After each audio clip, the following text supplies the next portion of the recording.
No. No. But I do know what you are talking about.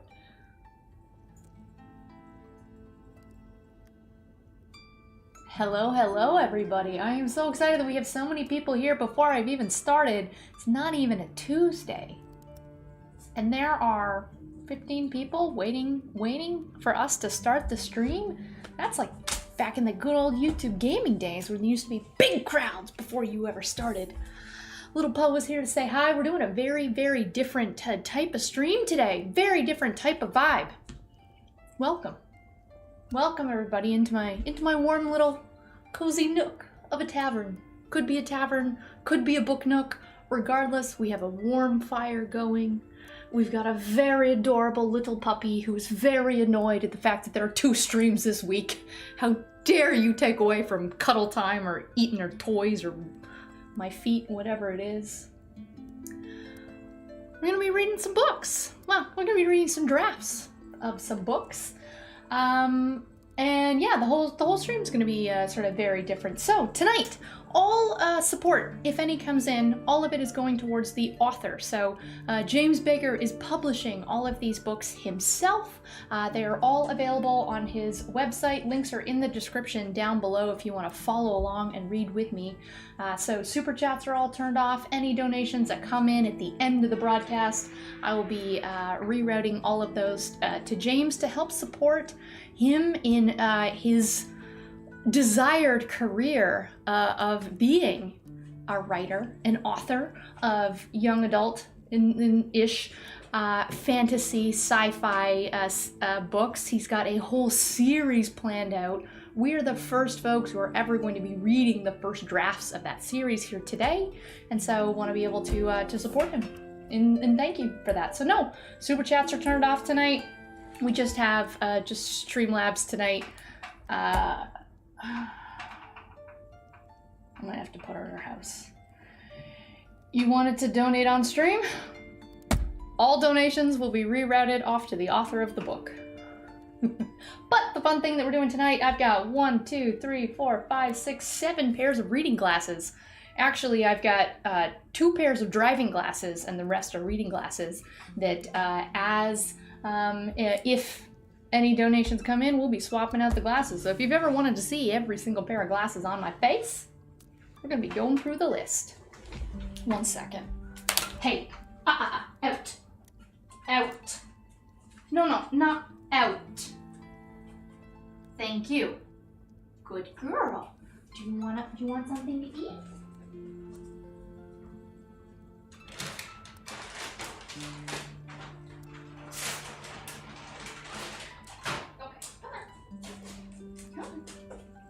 Sit.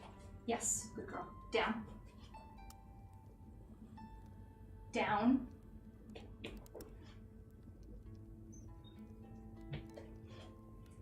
Down.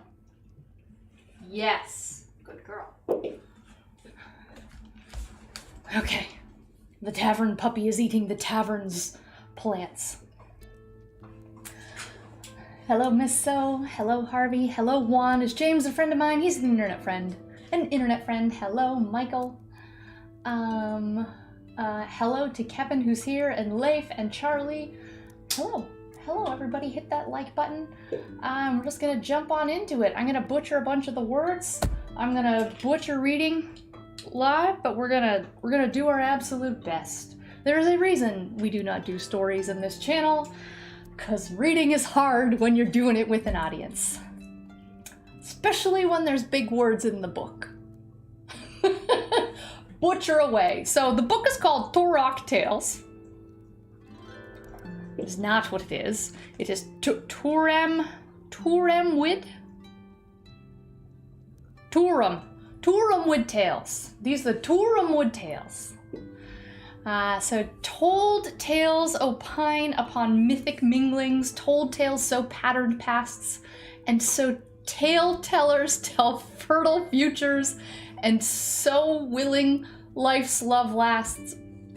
The parsing was not great on that one. this is the website. You can check it all out. Like I said, link is in the description down below. There's a whole entire series that is being planned here, but we're gonna read through the drafts of book number 1, which is called The Remarkable Refugees. So, quick overview is, we've got 2 leads. What's up, Mac? How's it going? 2 leads. Our leads are Turok, Turam. I have a guide for how you pronounce the names. Turam and Falewid. Falewid. That just rolls off the tongue. We're fighting dinosaurs. Okay, we're doing a different type of stream, but if I can push that button, I'd push that button. Falewid. Butterfly in the sky. I can fly twice as high. Heck yes, welcome to Reading Rainbow. My name is Jordy LaForge, everybody. Falewid. We're going with that one. You can pronounce it however you want. Okay. Our leads are Turam and Falewid. Young men who have recently graduated from their childhood school, who are now set to begin 2 years at a prestigious academy not called Hogwarts. After parting ways with their families and friends, they take a month-long journey across the lands of Lunacy's Union, traveling over mountains, hills, and plains that separate their small frontier town from the bustling capital city. What district is that in? But upon arriving, their plans are upended by news of invaders on 2 fronts, one being their home, and the other being something else. With the company of their new friends, they seek to return by secret paths, hoping to rescue their loved ones from the horrors of an enemy occupation. What they encounter along the way seems no less fantastic and supernatural than the myths and legends of their ancient ancestors. Yo, that I can get down. I want to know what the other front is, but I can get down on this. This sounds good. What's up, Jimmy? How's it going? We're diving into book number 1 of Remarkable Refugees of the Turamwid Tales. So here, yeah, we got some text. we got some text. I am, one second. I am a little bit crooked. You're not seeing any of this.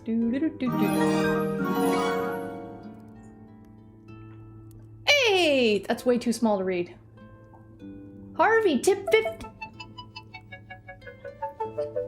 We're not, this is a very different type of stream. We're not. Fly in the sky. I can go twice as high. Take a look. It's in a book. Reading Rainbow. I can go anywhere. Friends to know and ways to grow. A reading rainbow. I can be anything. Take a look. It's in a book. A reading rainbow. When was the last time you watched this intro? Holy cow. Oh, wait. Yeah, Harvey, stop. No, because James's mom wants to watch this tomorrow. We need the video to stay up. No Simpsons, please. No Simpsons tonight. I loved reading Rainbow. I loved reading as a kid. Absolutely loved it. All my spare time I spent in the library.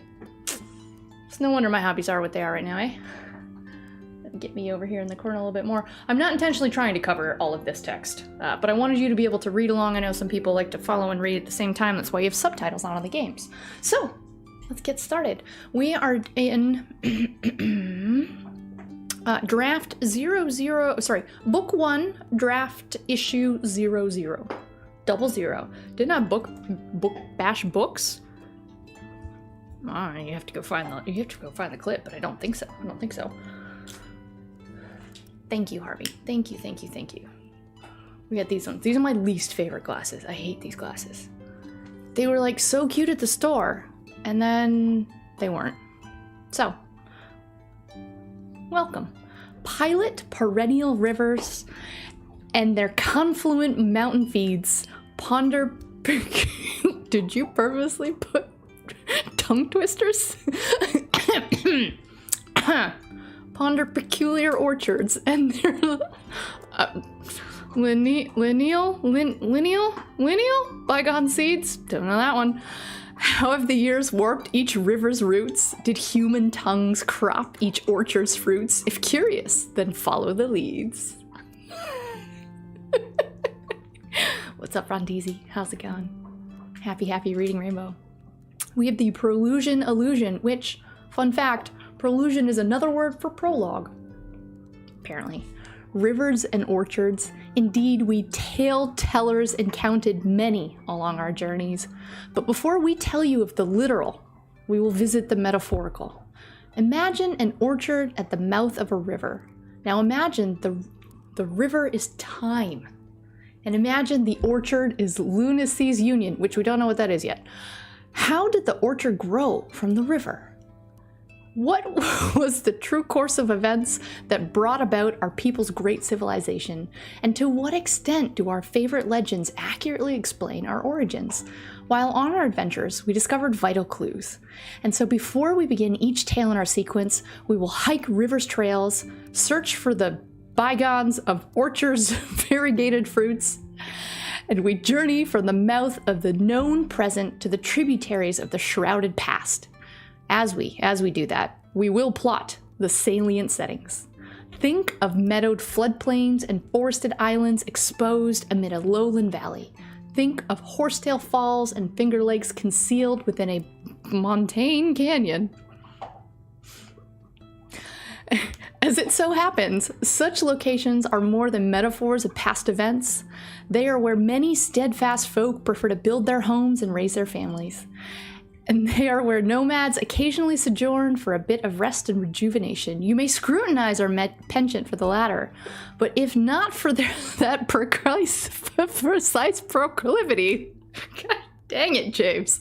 You may scrutinize our penchant for the latter, but if not for that precise proclivity, foretold tales you'd yet yearn. What's up, Marisu?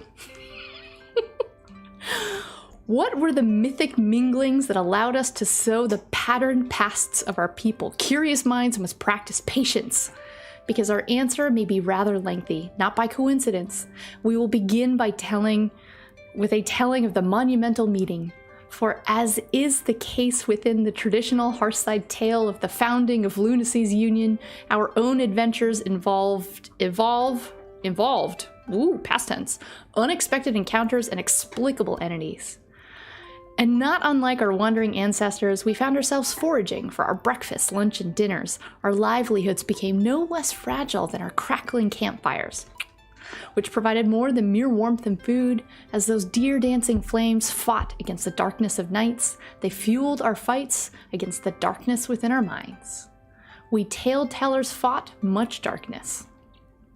That's just the prologue. What's up, Western Air? What's up, Sue? How's it going? Donations. Oh, wait, 1 second. Good point. Donate here. https streamlabs.com/me. Because coffee doesn't have alerts. EMAC. That's me, right? That resolves. There we go. There's my terrible donation page that they won't let me change. There you go. Link is in the description for donations. I think you might have to refresh, okay? So, thank you for that, Harvey.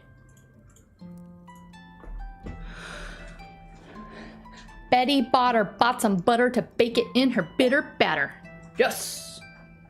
Whenever I do a lot of talks up on stages, and I do a lot of those unique New York, didn't do any of those.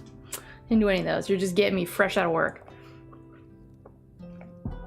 Okay, so we have the monumental meeting coming up, part number 1. It was a summer solstice eve where rivers one did two conceive.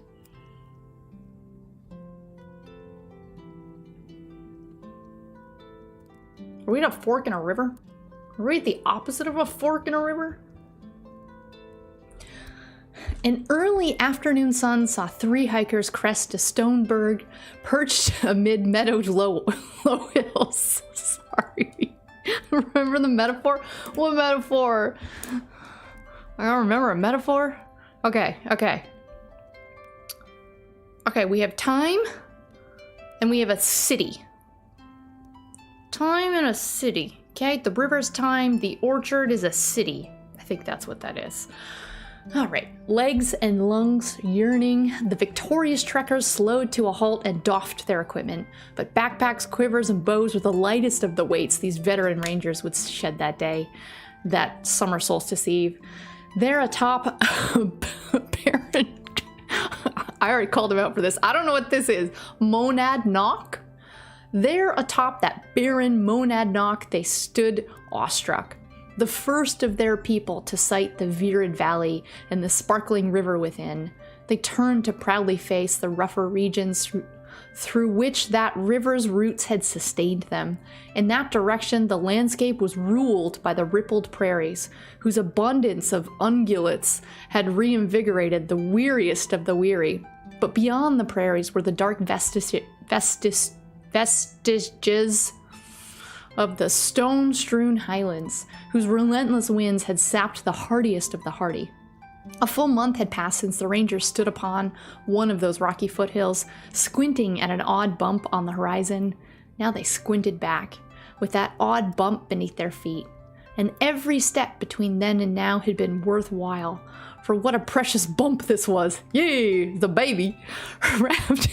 Wrapped in blue sky and bathed in sunlight, the Monadnock appeared as a gigantic teardrop that had frozen to the cheek of the verdant earth. New words are fun! We're learning! Pearl of the Prairie. It was a name that came easily to rangers who recalled the oblong gemstones that they had all once labored to collect. But long years and tall mountains now separated their people from those toilsome chores and those troubled shores. The gazers pivoted, tracing the river's course from past to present to where their encampment lay hidden within a terrace just a few miles upstream. There the flow bowed around a road interfluve. Interfluve? There, the flow... Sorry, I'm trying. Can you keep the part you're reading above your head?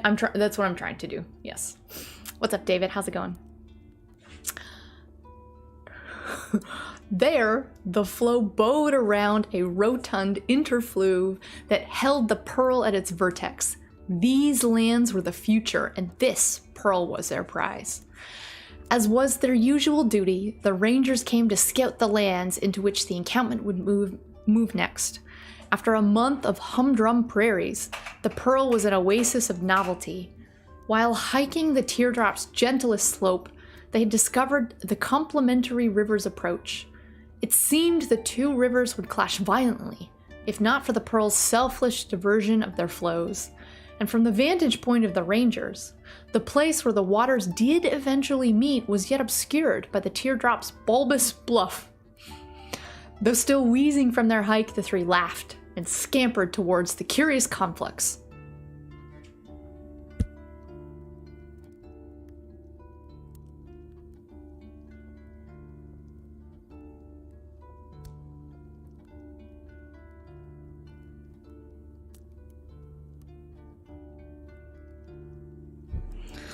Sorry, we got some very hungry little goblins today. These goblins are just eating all the plants.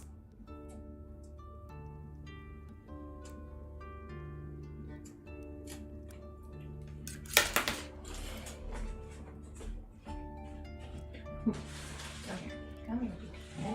Oh, I know. Come on. If you can.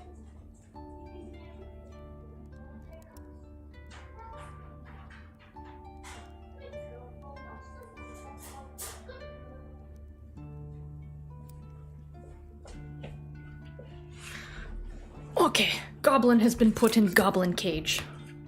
Goblin Cage has been locked shut.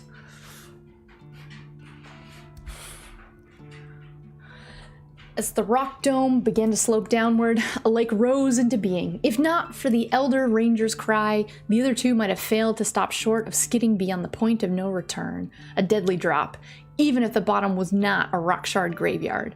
The two rivers had in fact gouged the bluff's base so deeply that much of their confluence occurred within the bicameral cavern. Their conjoined mouths were concealed far beneath the rangers, who only saw a train of whitecaps tapering away into the lake. Its glistening surface hypnotized the trio, until, that is, their eyes found the groves along its bank. And these were no more than the beginnings of the virid valley beyond.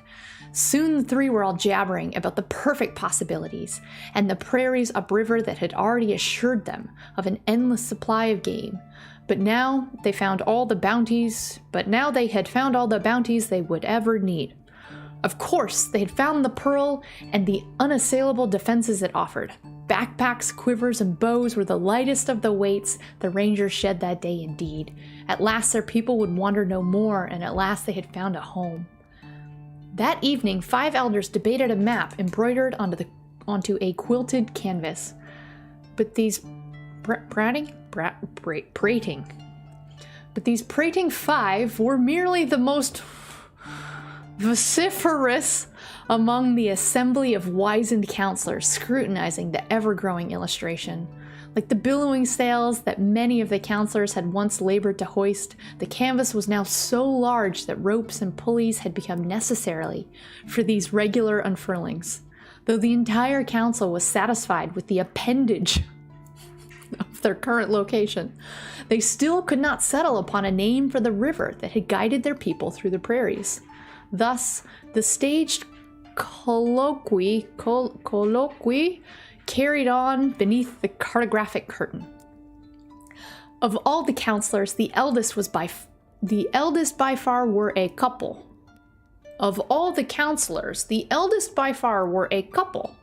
Defiant duo, the people had named them. Having witnessed the pair evade death for decades beyond their taken peers, the two no longer partook in much of the council's hullabaloo. I like that one. You can keep that one. Preferring seats at the back of the audience, where they routinely absorbed the nature scenery of the lands, for soon enough, within one or another of such scenes, they would play their final parts. From the harrowing homeland of their ancestors, it seemed only hope and luck had brought them this far. Perhaps before the end, they might briefly behold the new homeland of their descendants. That fateful evening, the pair lounged amid a corpse near that does not say corpse. There's not a dead body here yet.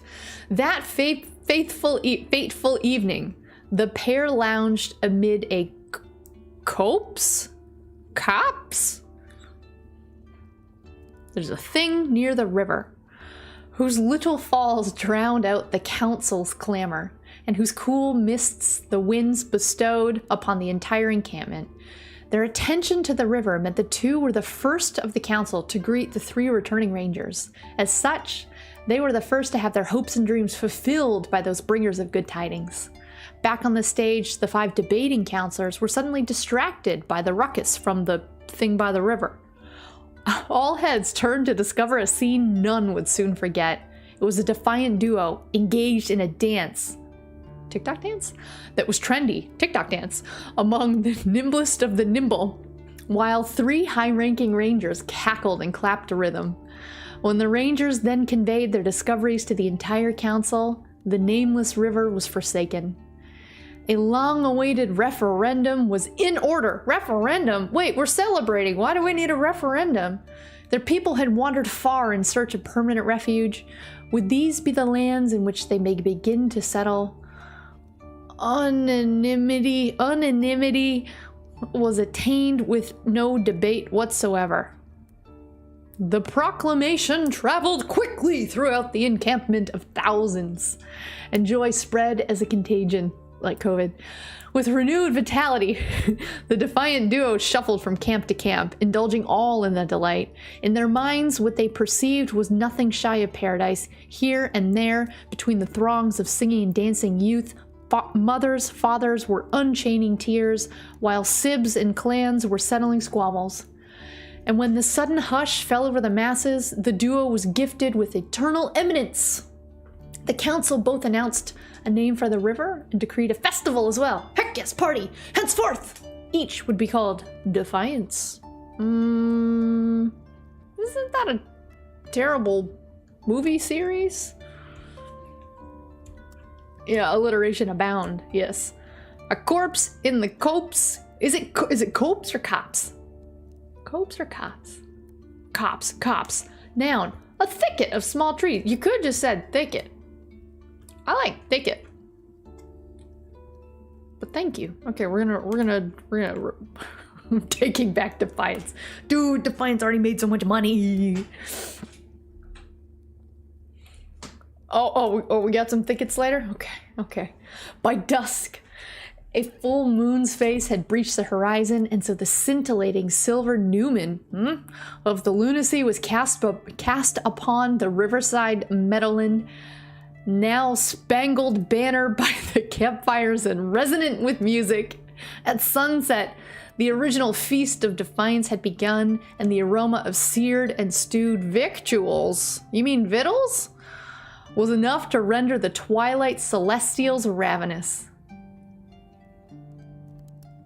Is that Minda? Twilight Celestial? Is that just Minda? The clans had transformed their best wains into hundreds of tables, all festooned and laden with fare. One such table was occupied by none other than the 11 scholars. Not by coincidence, their table was nearest of all to the cast wagons. Because if these renowned savants valued anything more than facts, formulas, proofs, then it was beer. When 10 of them began merrily calculating the velocities of migratory birds, the 11 chanced a solace stagger to the wagons for yet another refill.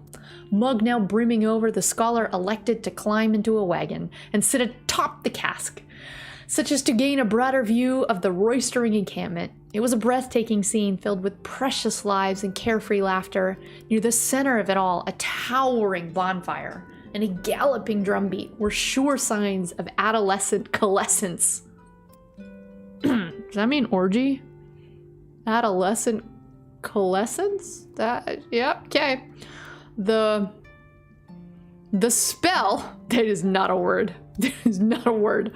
Always seemed most potent among teenagers.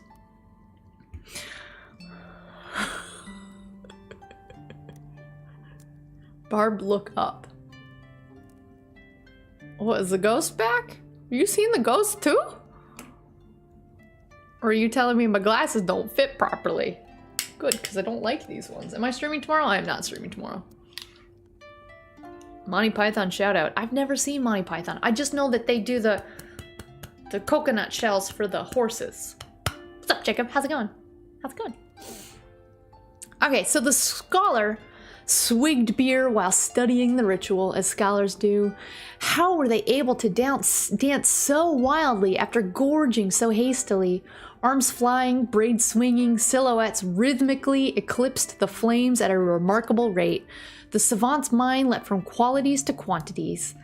Was it greater than 200 beats per minute? Indeed it was. Yo, this is EDM pumping, but by no less than 37.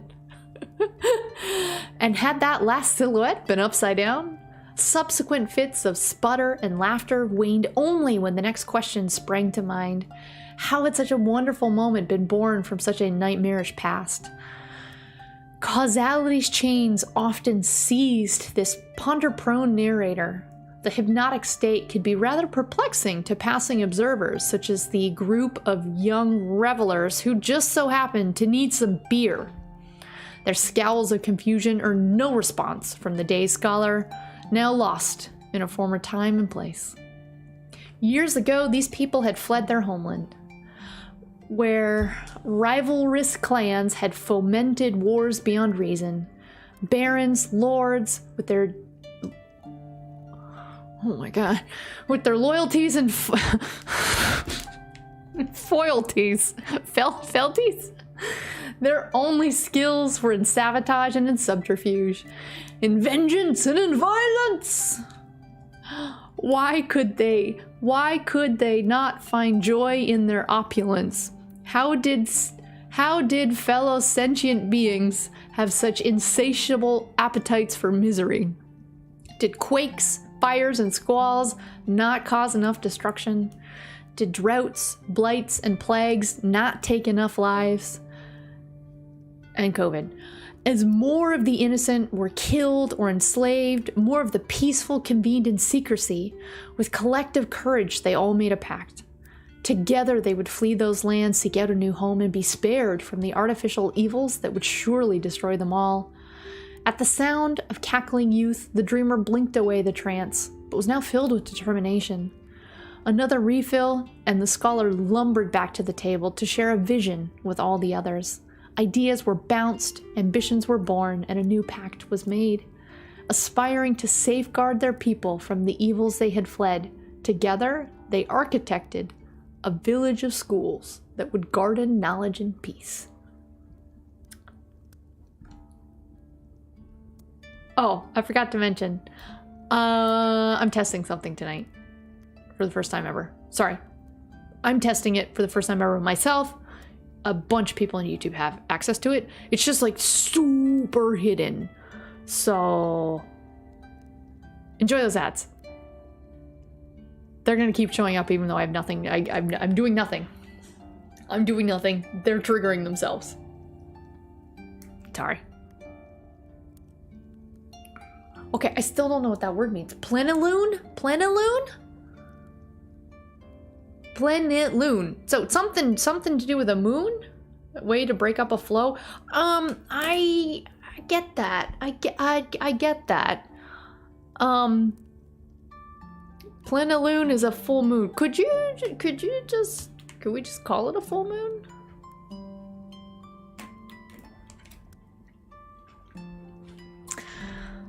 The full moon magic was most potent amongst the teenagers indeed. Hand in hand, a spellbound pair of them now crept away from the boisterous encampment. Perhaps an hour had passed since their escape from the cast wagon bed, where a drunken scholar had somehow failed to notice their presence. And so they had gone about seeking a place where such interruptions would be less likely. It had been no easy task, having so many proud and possessive kin to avoid, but the surreptitious scouting seemed worthwhile. At last they found seclusion amid a thicket along the river. Unlucky for the two tangling teens, an intrusion soon ensued. Another pair of lovers capered into the thicket. It was a defiant duo. Oh snap! Come not to canoodle. Oh, but they're going streaking. Stripping down for a moonlit dip in the river. There by that thicket, the waters pooled deeply beneath the dainty remains of some cataract that had all but consumed itself. What does that even mean?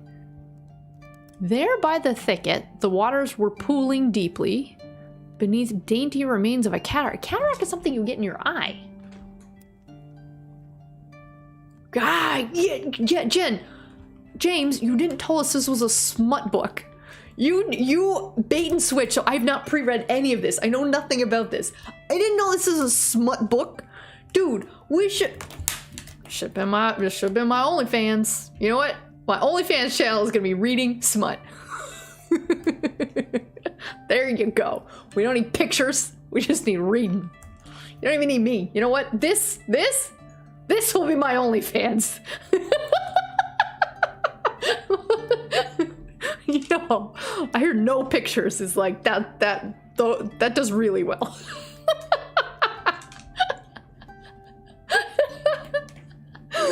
What's up, Kyle? How's it going? You sure there's already an OnlyFans like that? Oh, probably.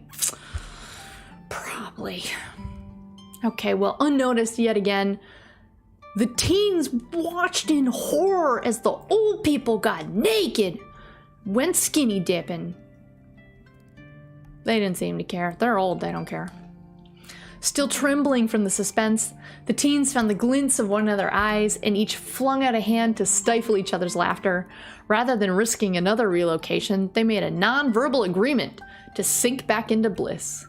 But before their throbbing hearts could even count to 7, fate would toy with them once more. 2 shrieks, a splash, gave little warning for the wall of water that crashed over the young couple. Of all the thickets, why had it been theirs? On which the river chose to explode. Earthquake! The teens lifted their drenched faces in time to see the defiant duo wash ashore downstream. Hurriedly, the elders hoisted one another to their feet, and with no concern for their lack of linens, they sploshed towards the camp at speed. Flummoxed, the teens returned their gazes to the river, where the source of the deluge was emerging from the depths. It's Cthulhu! First, a horned pate. That's something on your face, isn't it? Next, a woolen snout. Then came a hulking bulk on 4 legs. The bearded bison bull ambled out of the Defiance, hewing the banks with its hooves. Clasping arms, the awestruck teens receded deeper into the thicket, but when the dark visage turned, they froze to the ground. With a snort and a stamp, the bull's prying eyes flickered a light and smoldered like embers before fading back to black. Dun-dun. I don't know that one, but that is a song. Myths and legends flooded the minds of the teens. Tales told of greedy folk who dared to cross the mountains, seeking riches and fame and everlasting gobstoppers. All had returned home with less wealth and less health, blaming their failures upon fell beings. They babbled of specters, shades, wraiths, wights, and ghouls. There were also nixies and noggles and hybrids. Lions and tigers and bears, oh my! But the most terrifying of all was the malevolent Ifrit and usurper of the mind, demons. Surely this beast, this bison, this bull, had been made into a behemoth by some fiend's foul psychomancy. What does psychomancy mean? Is that just crazy magic? But the creature showed no further interest in the couple that night. Instead, its eyes now reflected the bonfire's light. It doused the lovers once more as it shook itself dry. Then it silenced the festivities with a thundering bellow. Still cupping their ears, the teens pivoted in unison as the fell bull charged away towards the encampment, where the lost music and laughter had been replaced by screams of terror. Dun, dun, dun! Where's the Vermicious Canid? Vermicious Canid.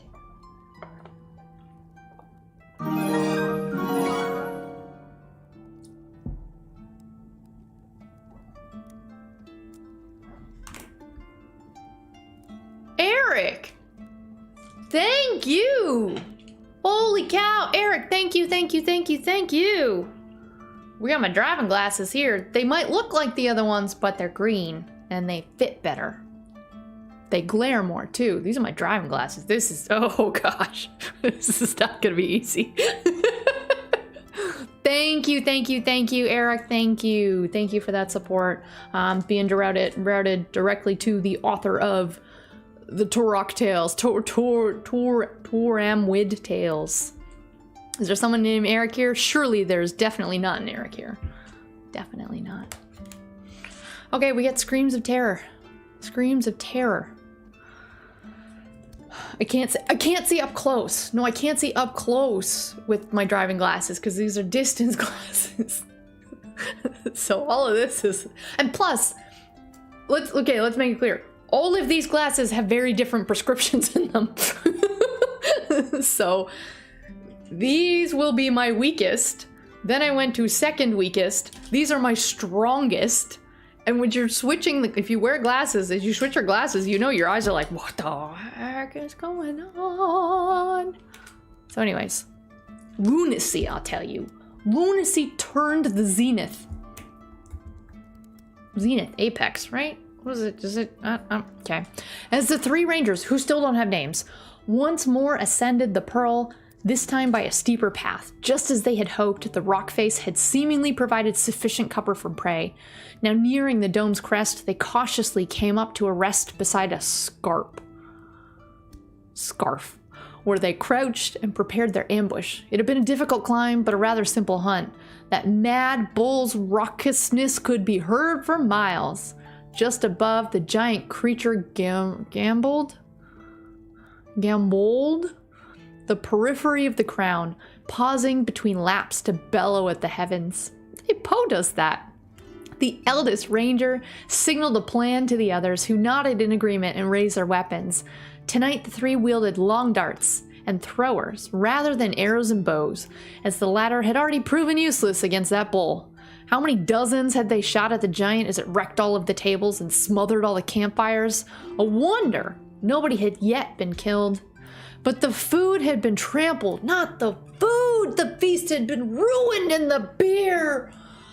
All the beer was lost. Why was the rum gone? The poor scholars had still been cradling the broken barrels when the rangers set out on this hunt. Perhaps some roasted bison would soothe their souls. Should the darts prove more effective than the arrows, I find it hard to believe. Arrow, big, dart, tiny. If poisonous darts, maybe, don't know. Their ancestors had certainly found them useful against bears far larger than this one. How big are these animals? Though people now crafted such weapons only for sport, tonight the rangers sought to make their forebears proud. Yet even for these veteran rangers, there remained a lingering doubt. Had their ancestors ever brought down a demon? Had those soaked kids been telling the truth about the glowing red eyes? Nonsense. Nonsense. They had simply imagined it. Who amongst them had not been frightened by such fireside tales? But it was the scholars who had been correct. Their people had not encountered any fell beings within these lands, because none existed to encounter except for the bull. And all those superstitious warmongers back home would never amass enough bravery to follow. Now the moment had come. The bull was once more approaching the pair's bulbous bluff, where not a half day ago the three rangers had first set eyes upon the lake below. And when the beast again paused and began to bellow, the three rangers sprang. Their plan was to rush to the Pearl's highest point, and from there spread out to better thwart and escape. But just as these three breached the crest, another three did as well. Who? Where you come from? The rangers halted, lowered their weapons, and the opponents did the same. Opponents? The elder rangers exchanged scowls with the younger two. Something was amiss. The council had not decreed this hunt was a sport. And why had those three painted themselves? And why were they dressed so ridiculously? Why were they scowling? What mad fools were beneath those disguises? Who's behind this mockery? Mockery, as if sharing a single mind, the rangers were all struck by the same possibility. All thought of specters, shades, wraiths, wights, and ghouls. Could the three beings before them not be of the living kind? Had the legends of those lands been true? Tales told of harbingers, and heralds of death. Most were benevolent, lost kinfolk and friends, while others were lookalikes, a forgery of fiends. But the netherworld beings to but the netherworld beings to be feared above all others were those which endeavored to swap places with the living. Fetches! It's not at all. It's not at all how he meant that to be read. In a heartbeat, the rangers readied their darts, and their suspicions were confirmed by the mirrored actions of the mirror opponents. There was little time to think, and too much to lose. Though a fetch demon could not be killed, it could be sent back to the netherworld all the same. But to be killed by... But to be killed by a fetch was to let it live your life and walk about in your likeness, deceiving all of those whom you loved. Yo, I watched Face Off a couple weekends ago. Terrible movie, but like that's fantastic. It's a great movie. Highly recommend Face Off. Yeah, those fetches are gonna take everything over. They're gonna make love to your wife. It's not gonna be good. and you're gonna have to go to jail. It would not be so for those rangers, though. Not this night or any other. These lands were their future, and this pearl was their prize. They had found it. As the three let their darts fly, the opponents did the same. All found their target. But it was the target they had all forgotten. The bull had leapt between the two trios and taken all 6 darts. I think that should that be dart? That should be dart, not spear. Dart.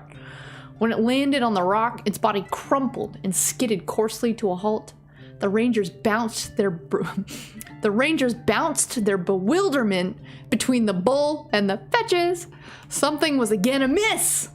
Why did those 3 demons look so puzzled? And why did they suddenly appear much less threatening?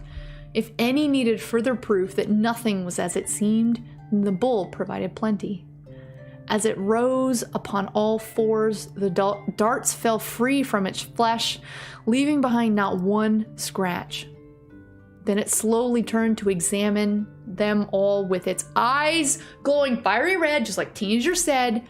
The rangers yowled in terror. Not 3 rangers, but 6. For what sort of demons would so greatly fear one of their own? In response to their screams, the Behemoth let out a final bellow before springing once more between them. But seeing that its charge led it back down towards the bluff, Jesus.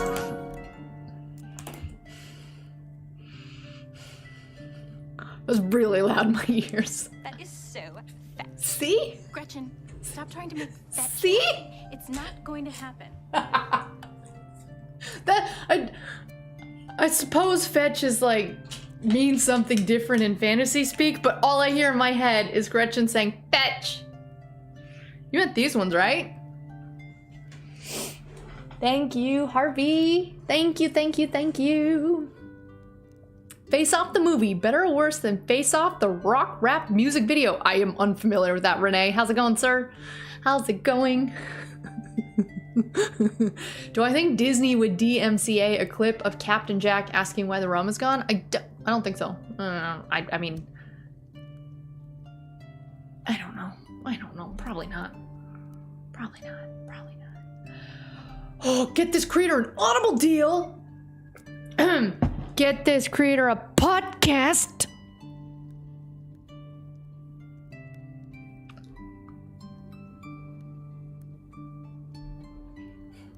I got opinions. I can talk about things.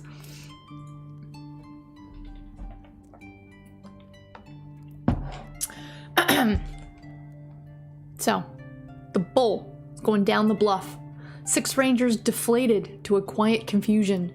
The last they saw of the bearded bison bull was a glimpse of it leaping out over the lake, cannonball, and falling away into nothingness. Definitely cannonball. No, it was a silent cannonball with no crash, splash, or ripple.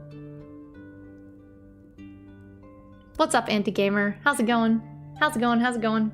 Somebody help get me a podcast? I mean, I was supposed to have a podcast.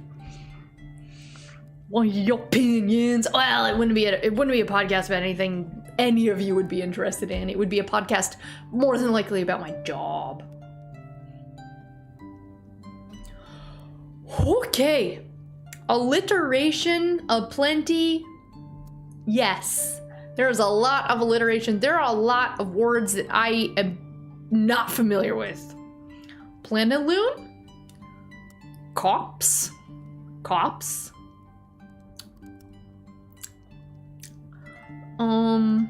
Any of the other ones I made a face at? Okay, so I'm a little lost. From like this description. We think that this story is going to be about Turok and his friend Feli, and they are going to school. They're going to the city. They're going on an adventure.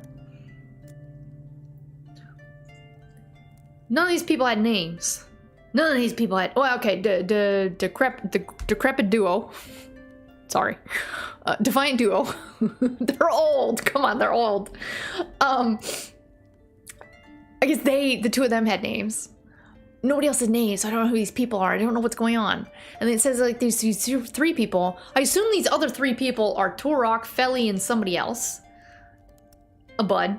They don't have names, and I assume that, like, I don't know, we've got some olden time stuff back here, and that's who the majority of these characters are, and then these mirror 3 people, I assume they're from the future or some other dimension. It's the multiverse. I assume there's something in there.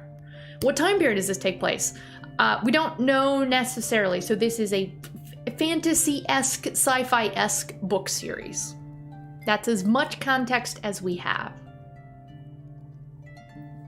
Oh, the Popo trying to arrest you!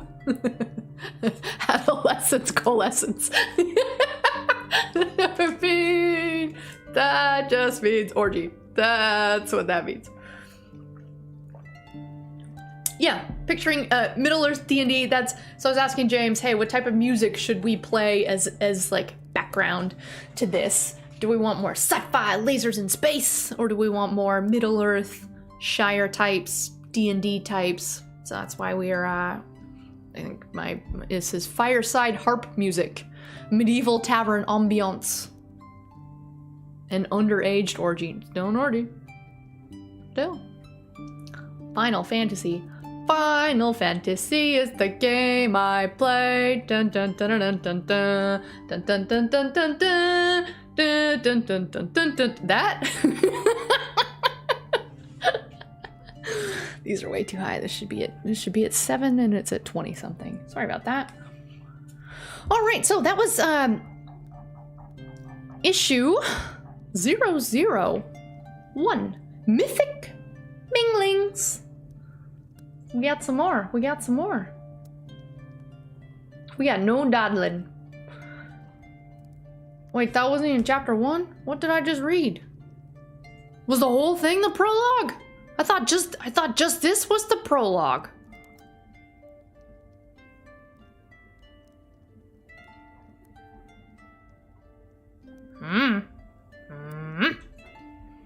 We got no dawdling.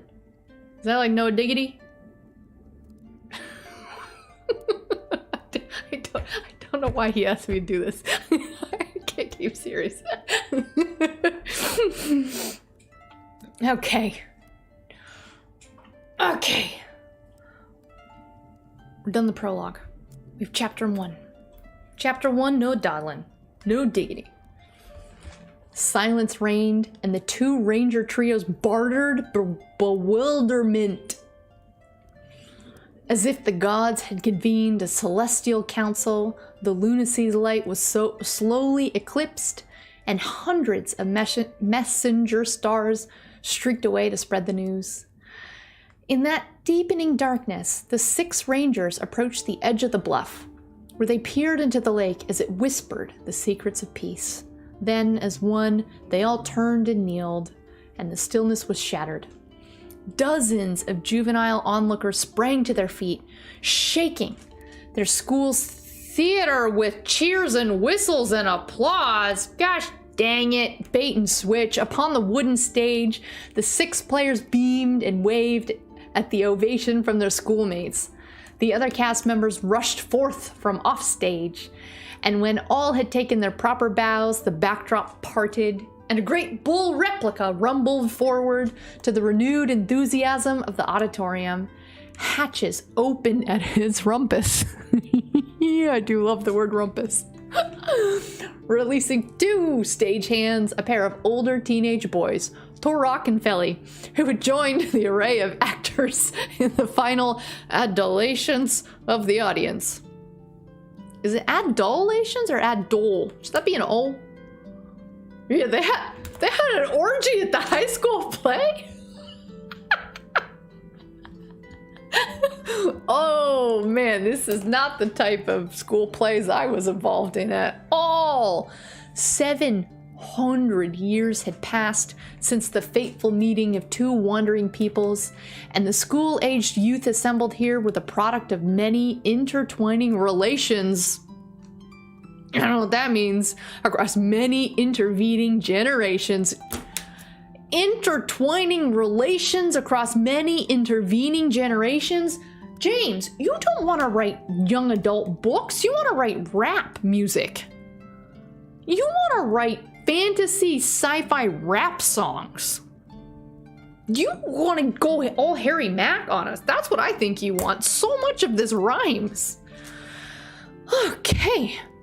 It should come as no surprise that much had changed during those 7 centuries, yet the seeding of Lunacy's union was still reflected by its variegated fruits.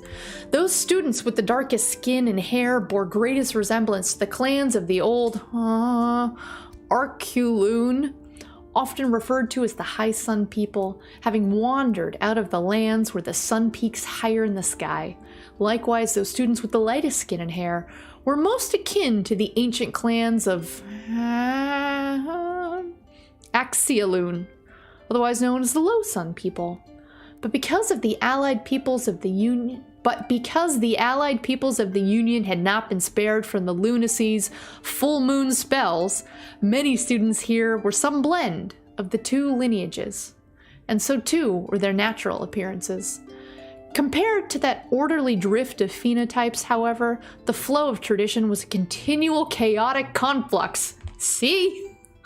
Rap battle activated. Continual chaotic conflux. Axolotls. I did not have intertwining relations with that intertwining generation, Miss Lewinsky. What's up, Rook? How's it going? I didn't turn on trivia today because we're doing a different type of thing. Yeah, all the students. Are all the students inbred cousins? That's because intertwining when you're talking about generations. I have some concerns.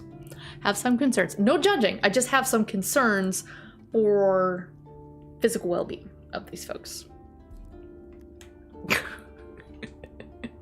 It will live on in chat replay. I'm not going to edit the video, James. Okay.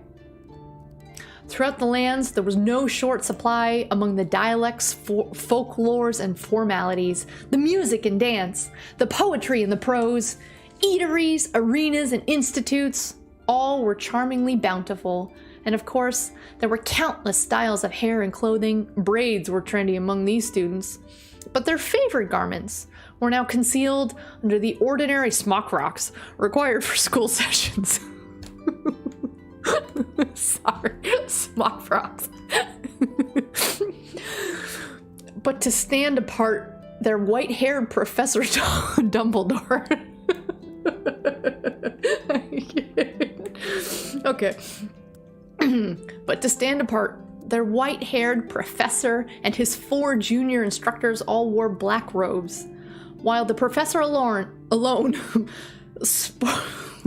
sported a crimson flat cap to go well with his smock frock. What's up, Atomic? We're doing some reading of a brand new, hot off the presses draft of a new sci-fi fantasy book series written by one of our audience members here. So we have smock frocks and flat caps. From their high position at the rear of the auditorium, they smiled and clapped along with their students. The professor soon descended the auditorium aisle and made his way up to center stage. There at the front of the performers, he gestured for the audience to bring the ovation to an end. As the applause faded, a smattering of giggles grew into widespread laughter. The professor spun around to find the 2 stagehands grinning and waving from their flanks. Waving from the flanks of the bearded bull, all 3 wearing oversized black robes and a preposterous crimson flat cap. But the buffoonery was put to rest by one stern look from the professor. He rolled his eyes and he sighed and said, "Fetches!" before turning to address the now attentive audience. "So ends our academic year," the old man proclaimed, and gleeful expressions flitted among the students. "I know it's best not to keep you long, so I will only say what I must." Then he passed a proud gaze over the rows of students, and when he spoke again, he seemed to choke back tears. Dude, this prof likes these kids. Not in that way. I just mean he feels. "I thank you for being such excellent students. Enjoy the Festivus for the rest of us. You are all dismissed." With an explosion of cheers, the students rose from their seats, pulled off their smock frocks before chattering their way through the audience's rear doorway.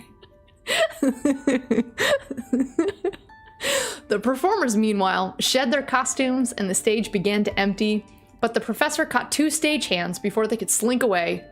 Turok and Feli, come with me. Yes, Professor William, sighed the teens as a few of their chuckling peers patted them on their backs and scurried from the stage.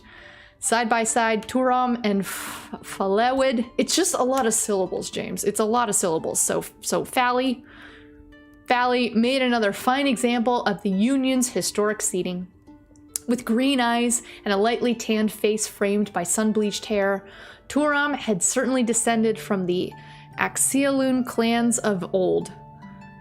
Feli was half a head shorter with amber eyes and evenly browned skin. He's been tanning, that's not good. Wear your SPF. Nearly black hair, having for the most part been born of Articuno lineage.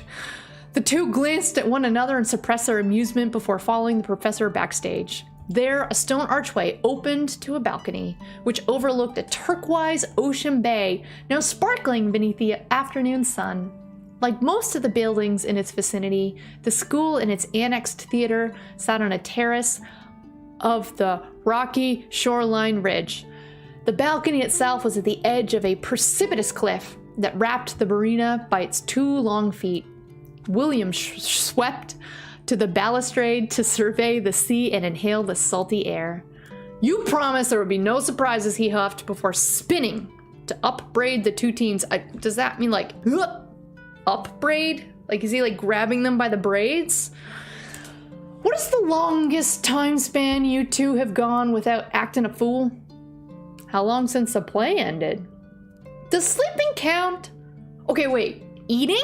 These 2 remind me of Mary and Pipperwinkle. What was that guy's name? Or is eating chewing? Will it ever end? William shook his head in despair, failing to suppress a smile. He turned and leaned out over the balustrade to consider the marina below. Well, I suppose we 3 should have one last float on the bay before you leave. Interested? The boys exchanged smirks. Of course! Already planned for it. Excellent.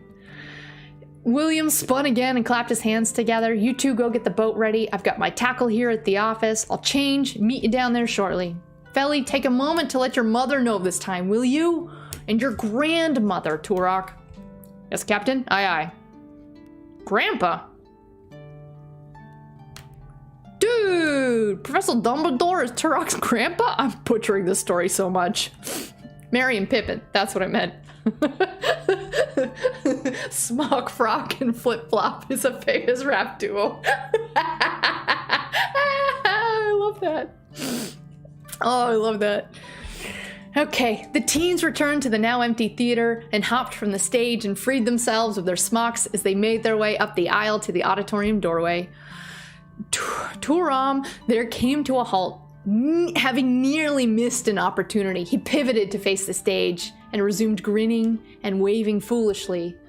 Feli yanked him through the door and each erupted in laughter. I don't know what was so funny about that. The 2 had been best friends for longer than either could remember, probably their whole lives, because they were born within the same hour of each other, to the same mother. Nope, 2 mothers who had labored in neighboring beds. I question the practicalities of that. Did they are they each doing their pushing and their breathing beside each other? Are they? Okay. The close friendship between the families ensured that the 2 boys had rarely been apart for 19 years to the day. And that so happened to be the Union's customary coming of age, which meant that each of the 2 had an important life question to answer. Where were they going to go to college? Harvard or Brown? Stanford or Yale? Community college was not an option for these 2. No, that's not where this book's going? No? Apparently not. Okay. What are they gonna do next? It was not a difficult decision for these particular pals, who had years ago made a pact. And so tomorrow morning they would begin a month-long journey to keep the peace. Nope, keep peace as a place. The capital city of Lunacy's Union, where they would spend 2 years acquiring their preferred professions within a prestigious academy. Yep. They had picked a school. Frothenfound. Frothen found. I mean, it's up there with Harvard and Yale. It's up there. But now the boys walked the one and only corridor of their childhood school. Their laughter died as they glanced into each of the 5 small classrooms. When they arrived at the school's entryway, it was Felly this time who stopped and turned. He inhaled deeply through his nose, and his eyes slowly closed. I've always loved the way a school smells, said no one ever. It's the books. Okay, books smell good. Elementary school, high school, doesn't smell good. Doesn't smell good. Okay? Turam agreed, and he let Felly through and he tugged Felly through the doorway. I've heard that the Frothen Found library has 1 or 2 books. Outside, they followed a ridgeside walkway. For years, it had led them through the terraced grove that lay between the school and the Stone Tower Bay, named for the small castle perched at the apex of a seaside valley town. As the boys descended the trail, they caught glimpses of activity amid the gaps in the row of houses below. Soon the two squeezed down a stairwell at one of those gaps, and at the bottom they stopped to admire the sights and sounds of a cobblestone main street, now bustling in preparation for the Feast of Defiance orgy time. Heck yes! Bring the beer! Shop owners were breaking down their storefront tents and displays. Children were lining the street with stained glass lanterns and festooning the balustrades with the little bridges that crossed balustrades of the little bridges that crossed the valley stream. Cart horses clopped along the cobblestone, pulling loads of supplies down to the town square or coming up for back more. Oi! Caladwin.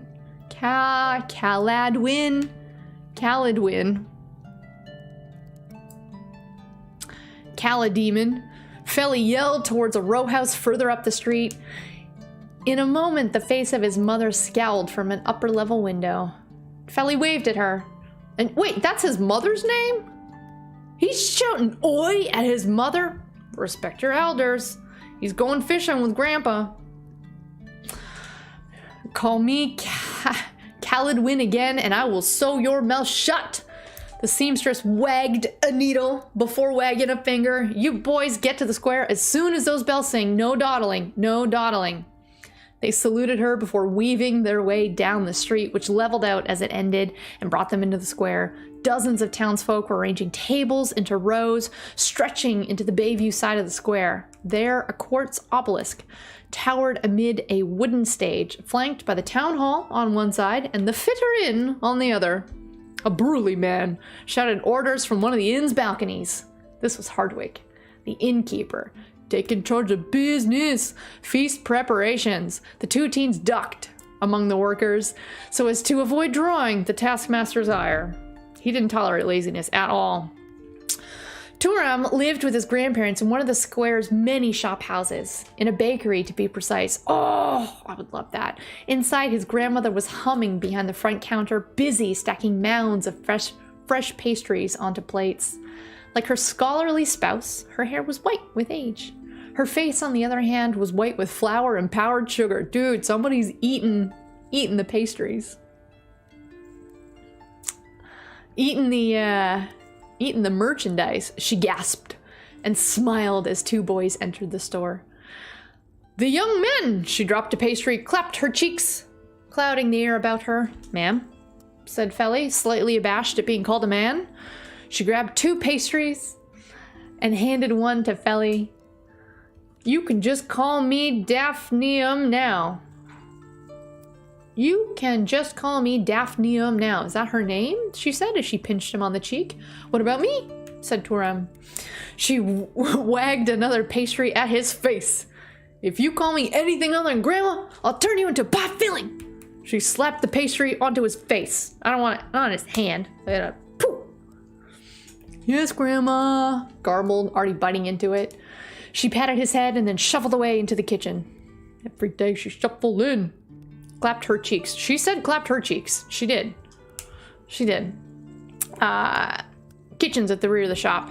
Shall I fix you boys some sandwiches to hold you over until feast? Yes. Always yes, as he swallowed his first bite of his pastry, going out on the bay with Grandpa. Here then, she called as she reappeared a moment later carrying 3 canteens and a basket of jelly sandwiches.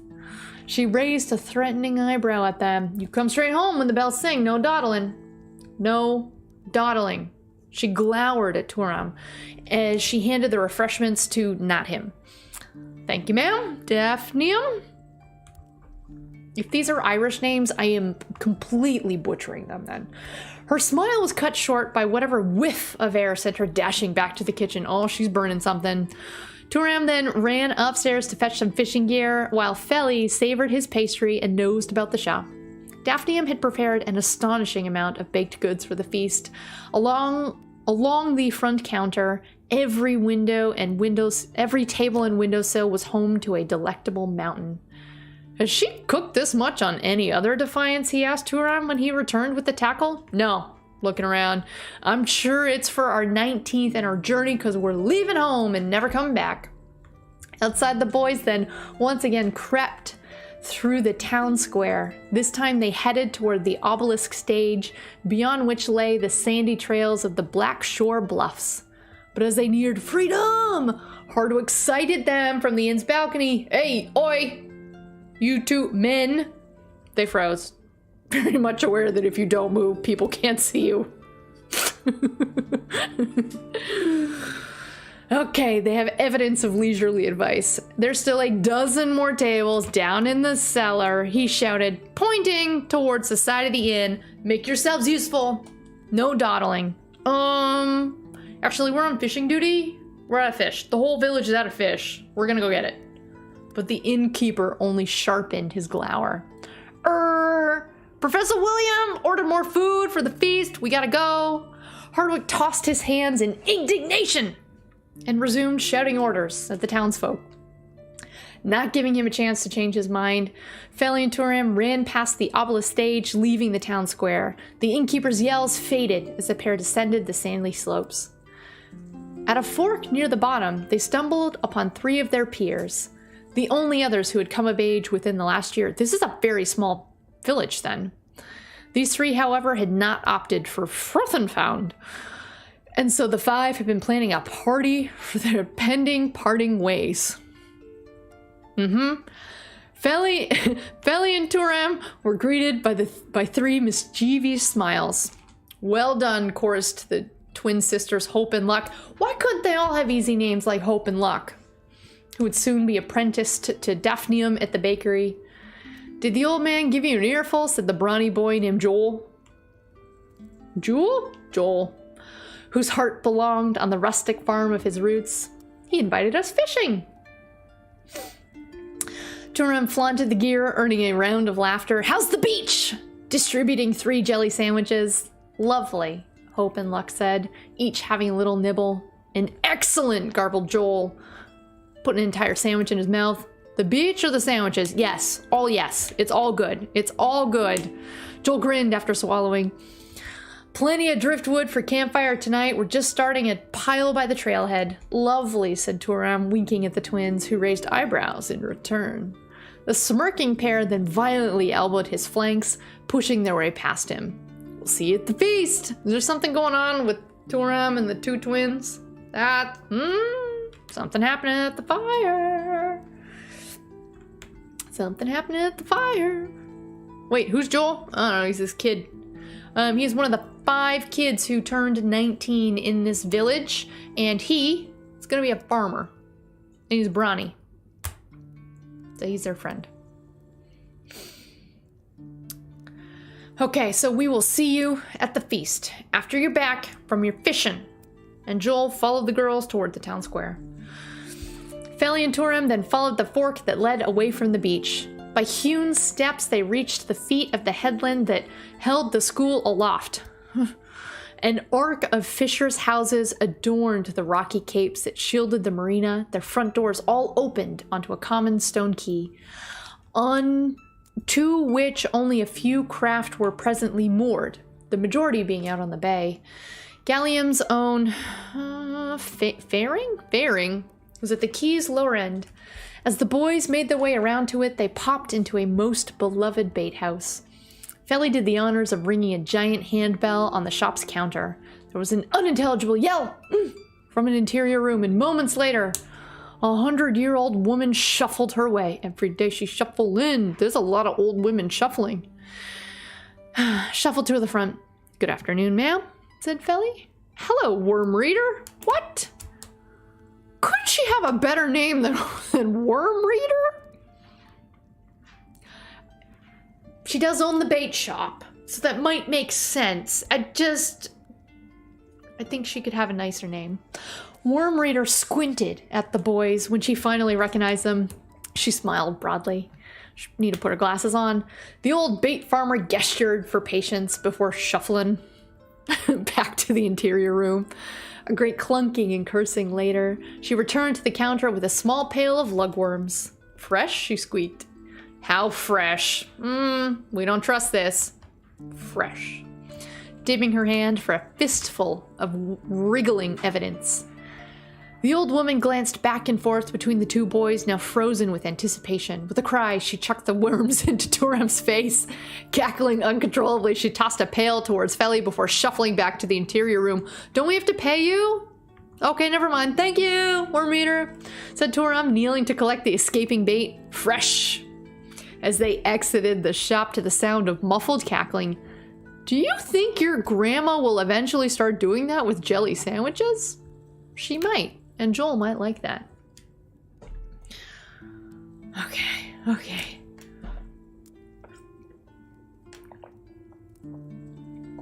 It's her own name for herself. She made you do it?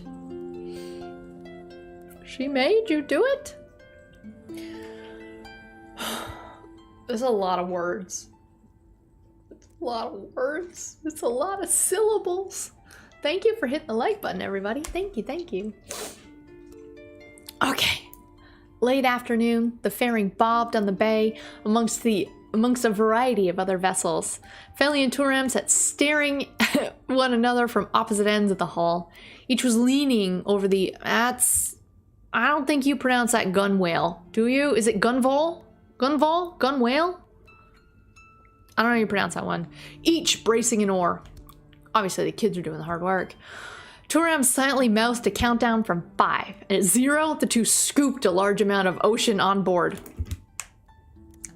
Excuse me, Daphne. Who's Daphne? Daphnium. That's the grandmother's name, isn't it? Daphnium. That's the grandmother's name. Wait.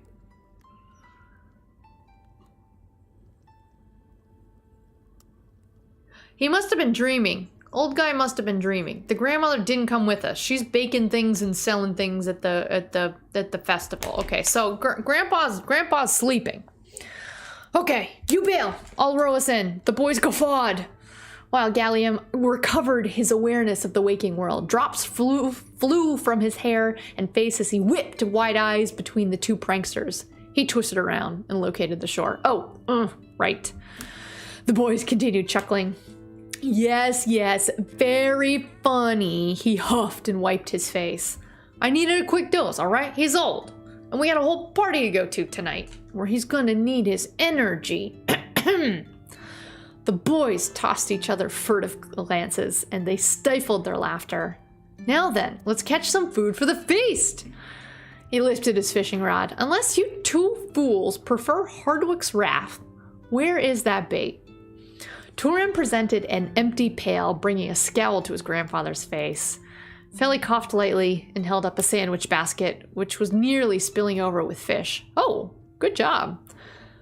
The perplexed professor then found the sun and was startled by its position.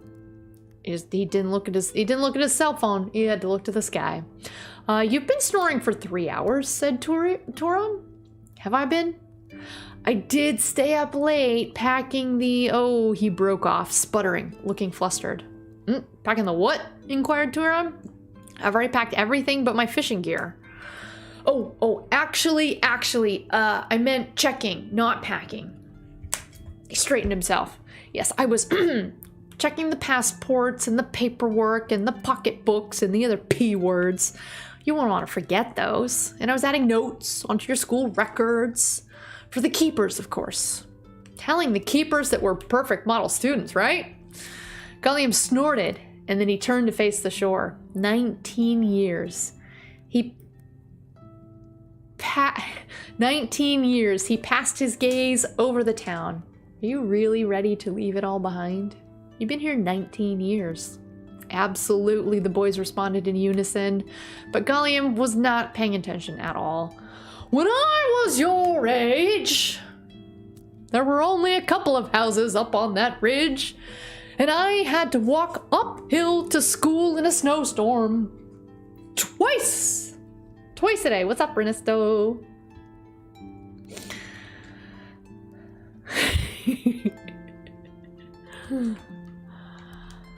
He gestured to the tiered rows that now stretched below the school and the groves. We had to hike up through the tangles to get to our classes. Hillcats gave us a few scares. His eyes glazed over, and his words trailed off into a murmur. It all went by so... He seemed to have lost the ability to speak. Turam and Falewid had witnessed many of these trances, which nevertheless remained mystifying.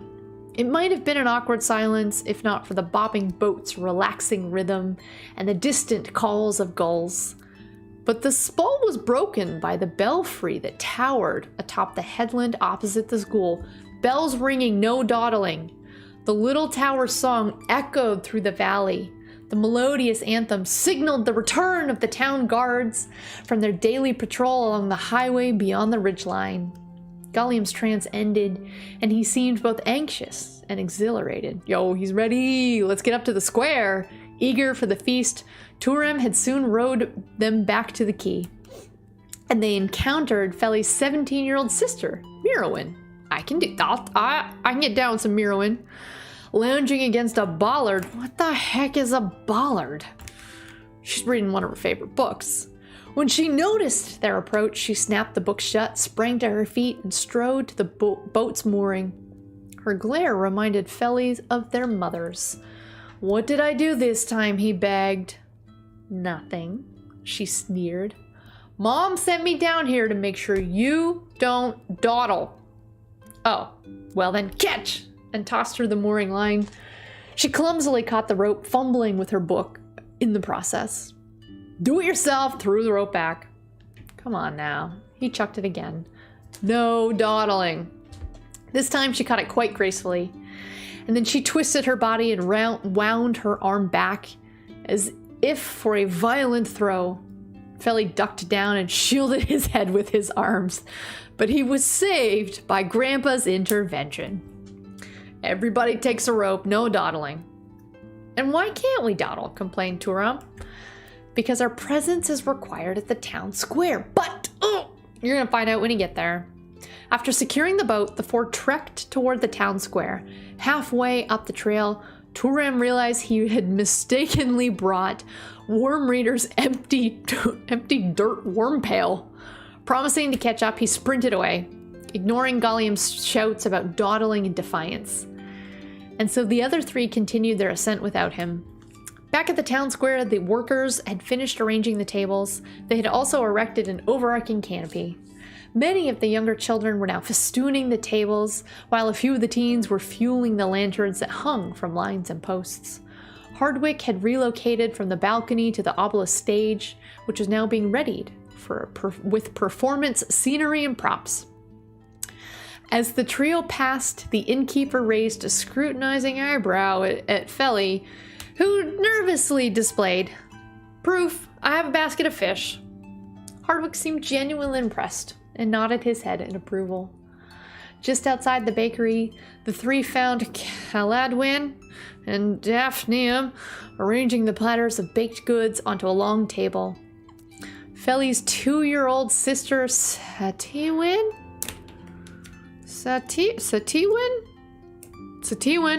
stood upon the seat of a chair, eyeing a mountain of donuts. Oh, that'd be good. But when she caught sight of her favorite sibling, she hopped down to greet him with a hug. Fawi, she squealed, also not being able to pronounce his name, like I can't. Sati, he squealed back. Look at what I've brought you. He held the basket to her nose, and the smile vanished from her face. She stared blankly at the heap of fish, slowly reached out a hand, but Daphnium swooped in and pulled Feli and the fish several steps away from her pastry creations. The grandmother then chewed her lip and raised an eyebrow to her husband. Where is Turam? But she went on without waiting for a response. You run those fish up to Master... Vildish? At the inn.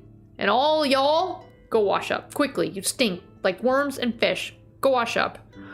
No, da di inn. Garbled. Oh, she's so cute. Said Ewan, losing half a mouthful for a freshly stolen donut.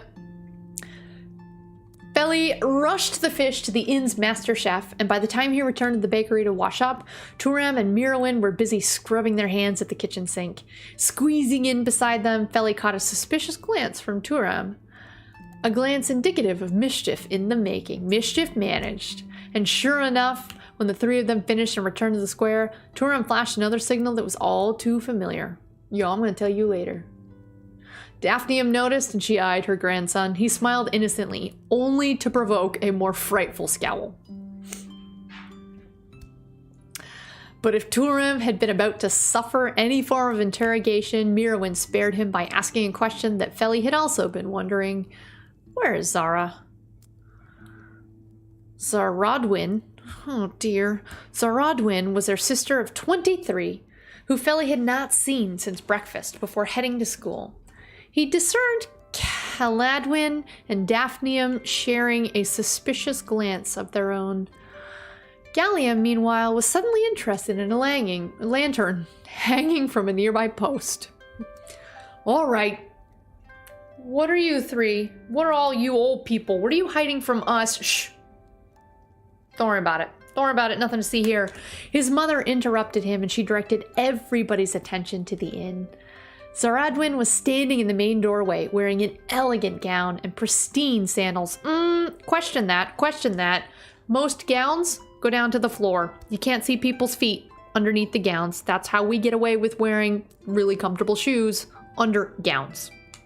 So, question whether we can see her sandals. A circlet of shells and pearls wreathed her hair, which she had pulled back into a single long braid. Smiling at her family, she made her way onto the obelisk stage, where a flustered Hardwick tripped and fell twice as he attempted a departure. The scene had drawn the attention of people throughout the square. Some gawked, others gossiped. Oh, blurted Feli. Has she written a piece for the feast? Zaradwin was a dancer, a poet, and playwright by profession. Poet and playwright by profession. No, hissed Mirowin. She punched him in the arm before smiling at her sister. Feli was quite confused. He's a boy, what do you expect? He looked from person to person, hoping for an explanation. He's not going to get one. His mother wiped away tears as she beamed back at her eldest daughter. She's more proud of the daughter than she is of him. Just saying. Gallium and Daphnium clasped their hands, and they too were fondly gazing at the stage. Turam, however, was frowning back and forth between the stage and a vast quantity of baked goods so neatly arranged on the table. Soon they had all become aware of the sound of approaching horses. Everybody turned away from the stage as the clopping sound grew louder.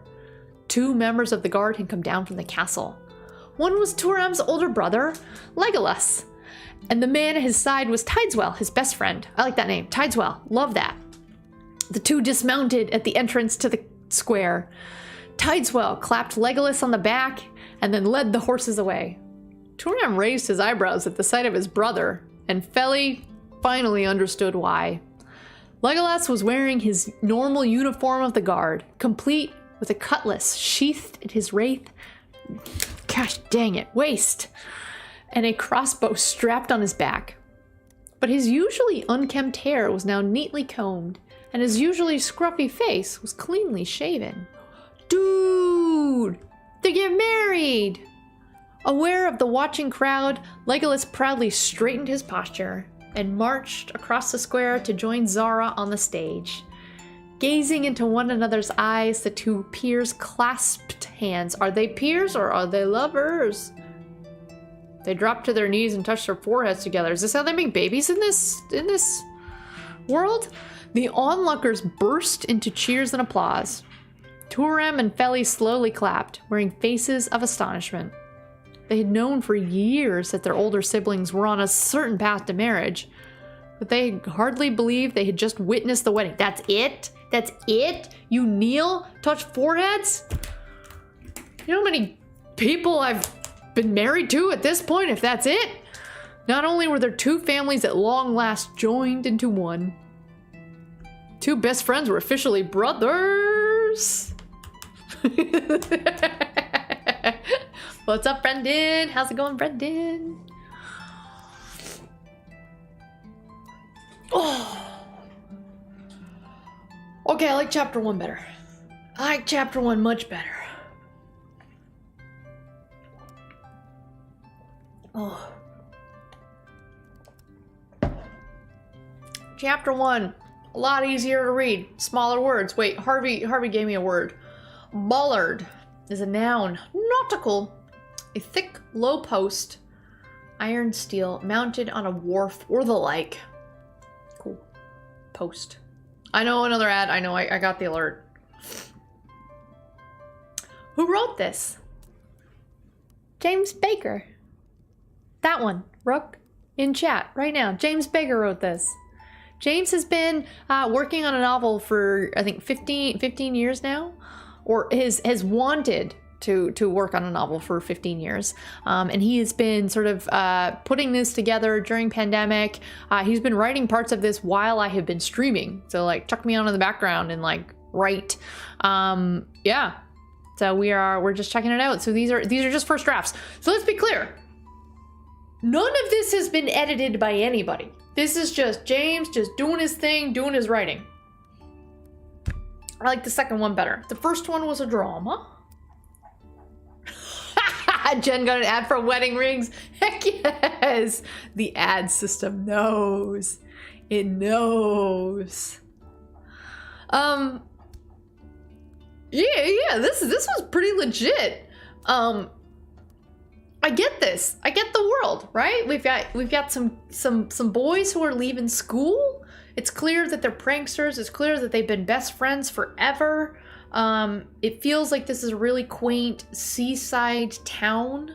It feels like a very small town. If there's only 5 people in the... So, the school only has 1 corridor, and I think it just said, like, 5 classrooms. 5 small classrooms. So, like, the school is tiny, and then in this entire town, only 5 people reach the age of 19, right, like, in this calendar year.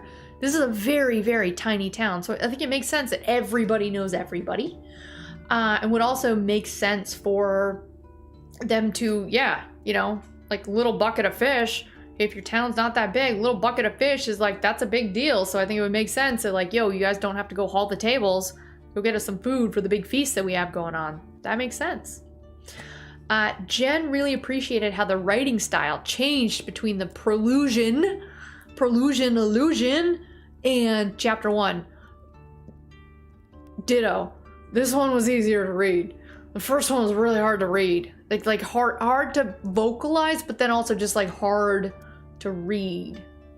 Hard to parse. It could just be because I don't know what the words mean. You know what this feels like a little bit? So when I was in grade 12, I was only 4, speaking of small schools, only 4 people chose to take French in my school in grade 12. And so they were not gonna let us take that class because like, who's gonna teach us? There's only 4 kids. So they put us in the grade below us in their immersion class. And so we would just show up to an entire class of kids who were younger than us, and then we'd be like the 4 sitting off in the corner. But we used to have to do a lot of book reports where we just have a French book. We'd have to read through the French book and then write a full thesis, essay, whatever about that novel. So the prologue felt very similar to reading a French book, which is like, I could probably guess what some of these words mean, but I do not know these words. I don't know these words.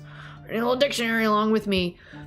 Second was a lot better, except for bollards. Did not know bollards. What's up, Otto? How's it going? How's it going? Harvey tends to skip most prologues.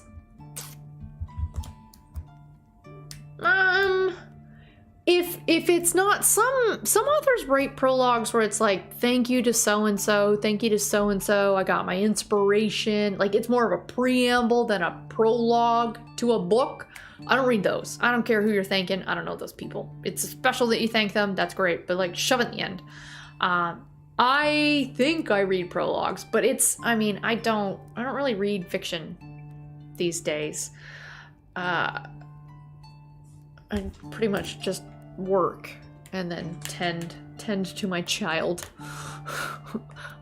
She will not let me, unless she's in her cage, she would not let me sit and read at all. What's up, Frank? How's it going? How's it going? Hit that like button. 32 likes. That's pretty good. Yeah, so I like the characters. They seem like troublemakers. They seem cool. I don't like their names. I just don't like to read. I just don't like to read their names. So Falewid.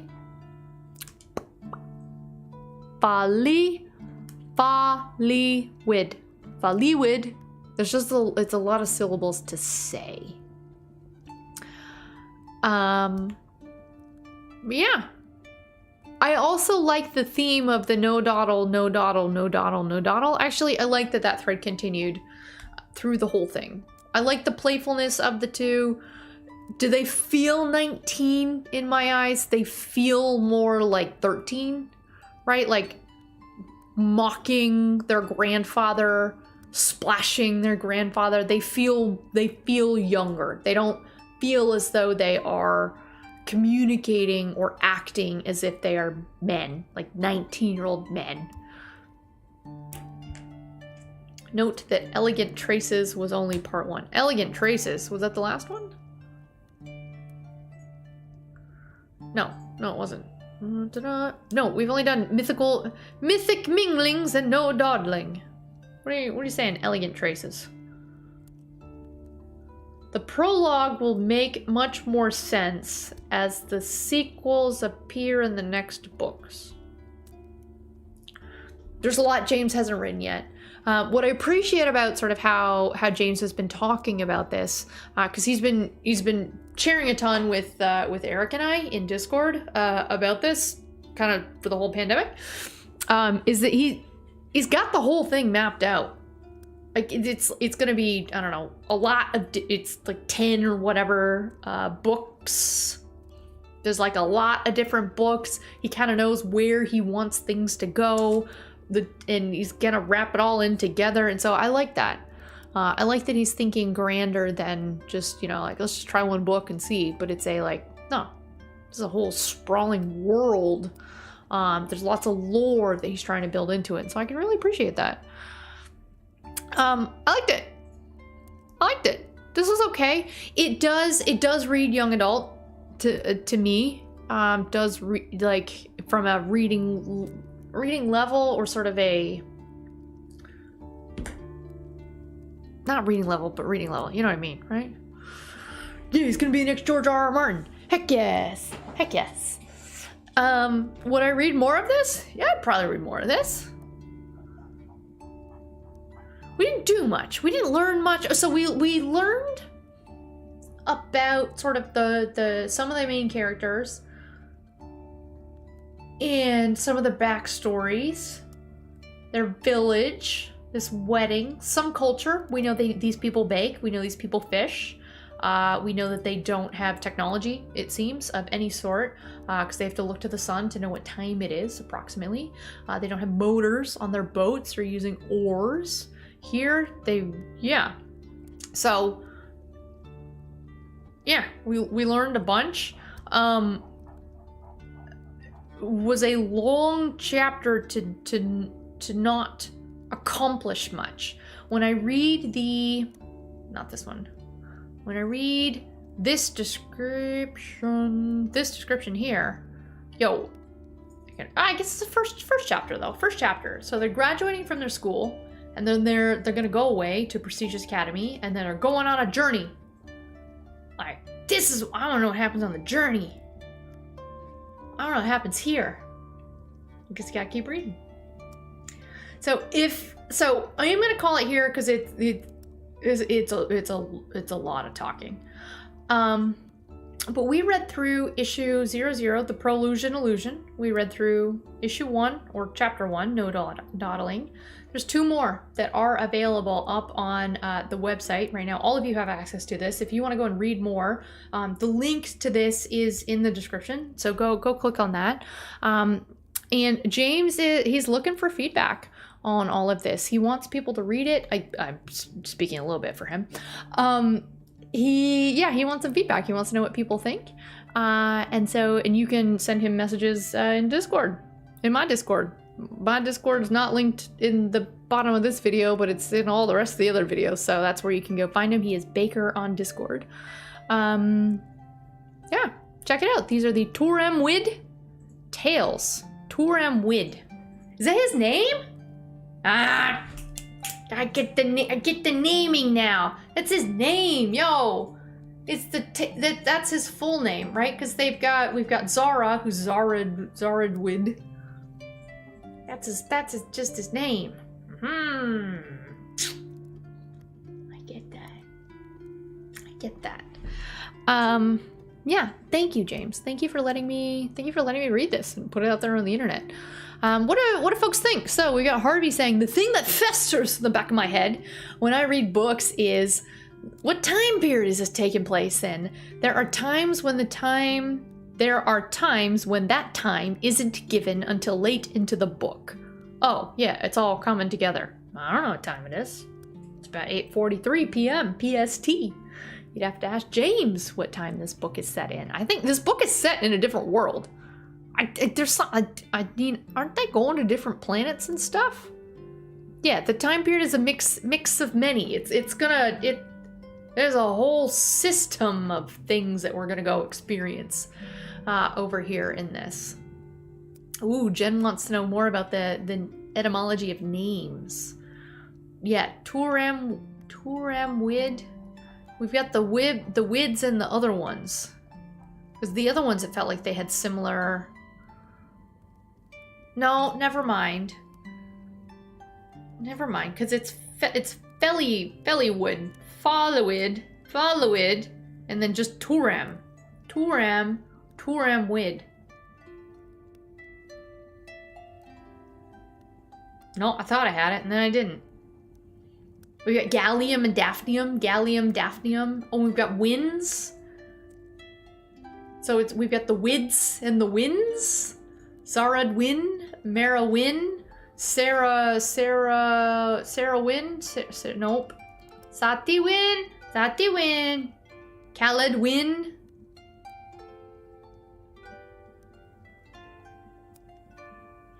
This is the best part of the night. We don't understand the names, James. I don't think your naming is I don't think it's consistent. Also, what does Turam Falewid mean? Is Turam going to wed Falewid? And then it's going to be the Turam Falewid weds? The linguistics are strong in this one. Gallium's from the periodic table. I don't know how you spelled it in the book, though. It's true, gallium is.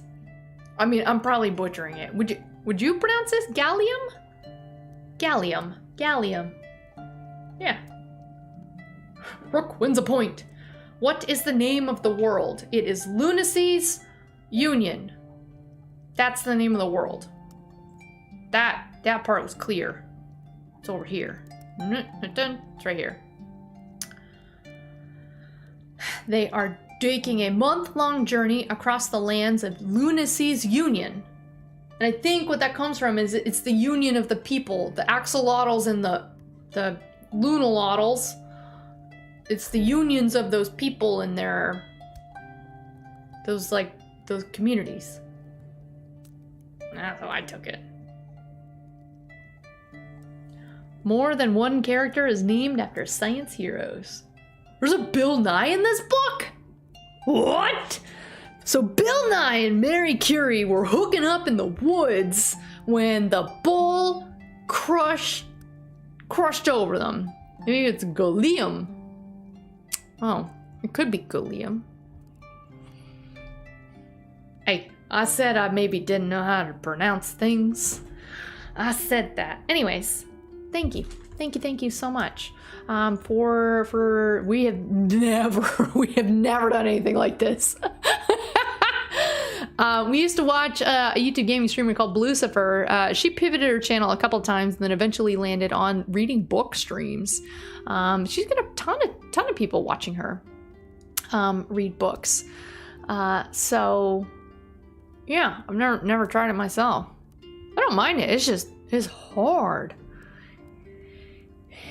It's pronounced bile nigh.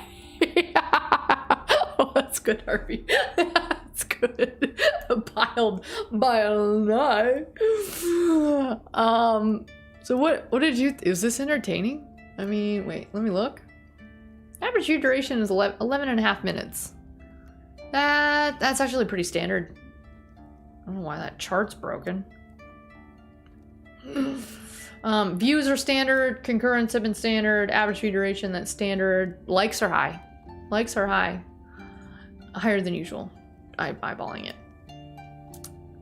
Life is still here. I once read a visual novel for 13 hours. Out loud. Oof. Any Barb is good in my book. Heck yes. Thanks, man. Do you like this better or worse than gaming? I can't read chat when I'm doing this. I can't read chat. I can only do one.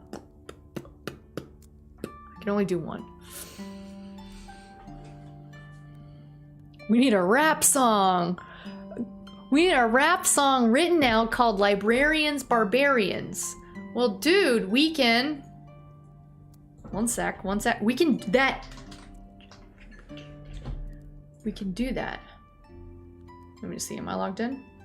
Nope, log in. We can do that literally in 3 seconds right here. We're gonna write the best ever. Oh, wait, can we train it though?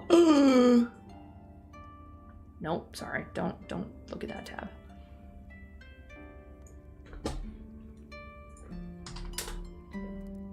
Yo.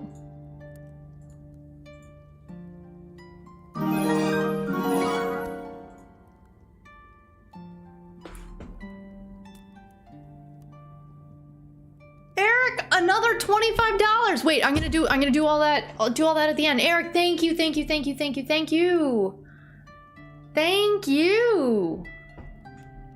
On behalf of James, 'cause I'm rerouting everything because I got. All right, we're gonna do this after.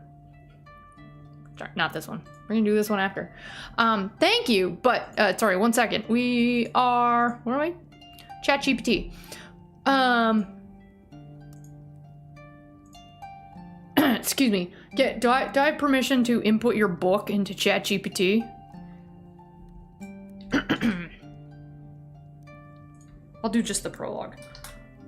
Study this.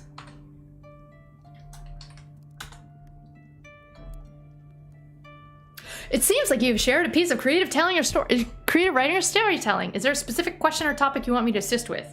Yes. Please write me a rap called my Librarians Barbarians in the style of that storytelling. Is it gonna get it?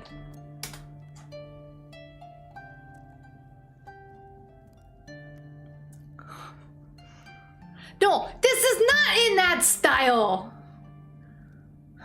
Listen up, y'all, I got a tale to tell about some barbarians who knew books well.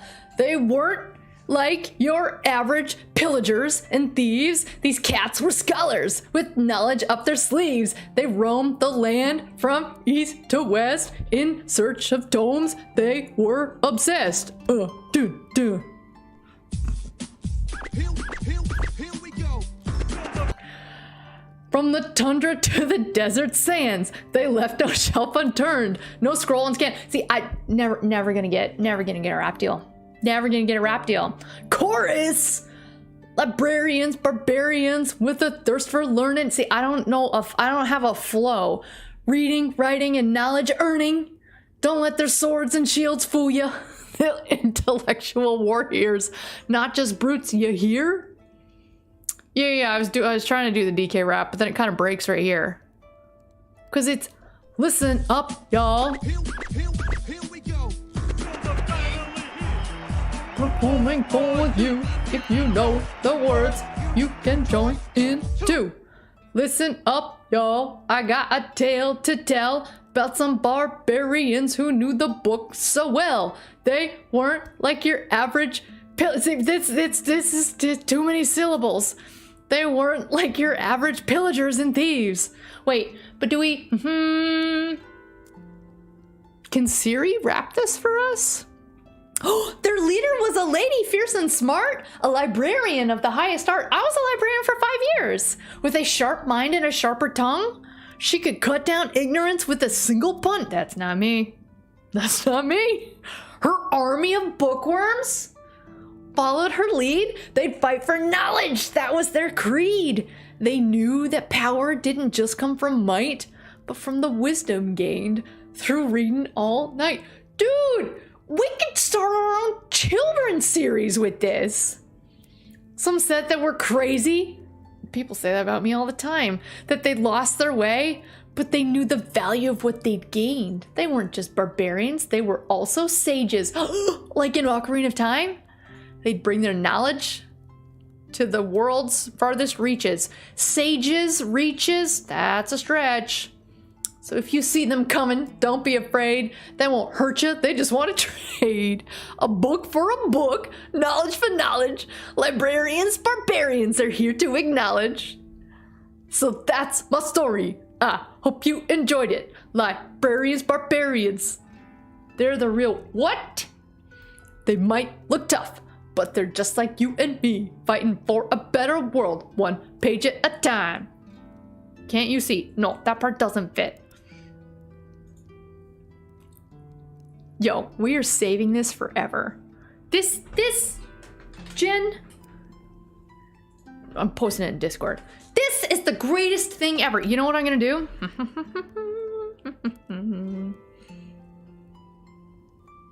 Let me see, he's too busy right now. He might do it.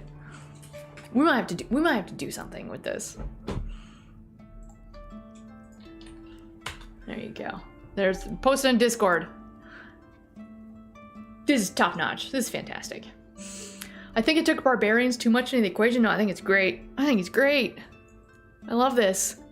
It's like, yo, we're barbarians, but like, yo, we got knowledge. We'll trade you our books. Jen knows what's up. Streamer's like, oh, you could go pay somebody. No, I can just hit on my bud. Hottest, littest rapper. If you want to see the hottest rap on YouTube, go check out Milk and Cookies. Vinny knows I got issues with Milk and Cookies.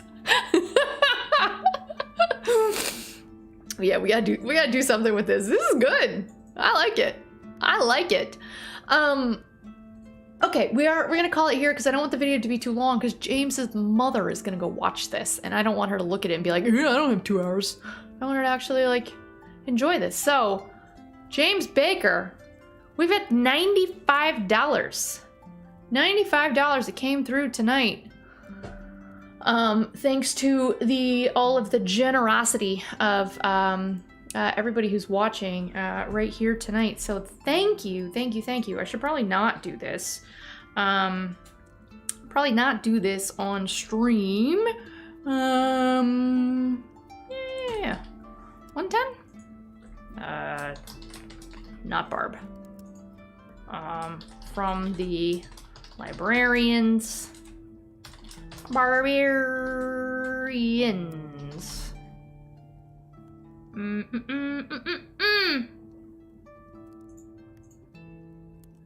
There you go. No, poop. Okay, I'm not showing you my email address. Wait, do I put my PayPal one in here?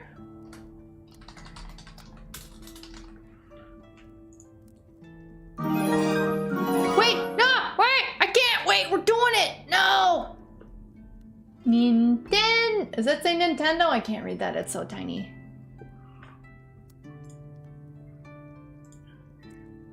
Nintendo. Oh, an even 100. Yeah, see, this is... Thank you. And even... Thank you. Whoop. Wait. I got 5,000. I would open 5,000 tabs. And I will open 5,000 more. Why does PayPal open right here? Do I have balance? I think I have balance. Oh, this is USD. Go! Wait. Yeah, that works. Wait, because all that... Oh, this just works because that all just went into my PayPal. So this all works. Complete purchase. Oh no. The page is...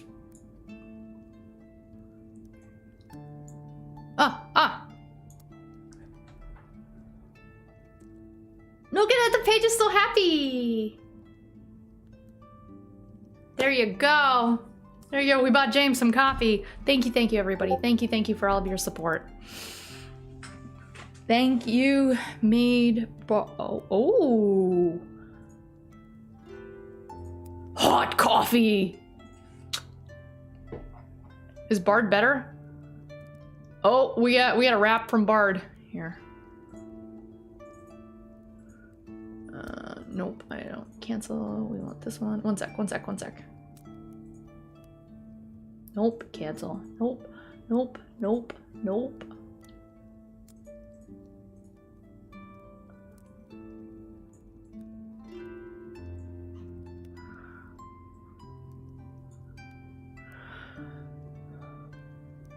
Okay.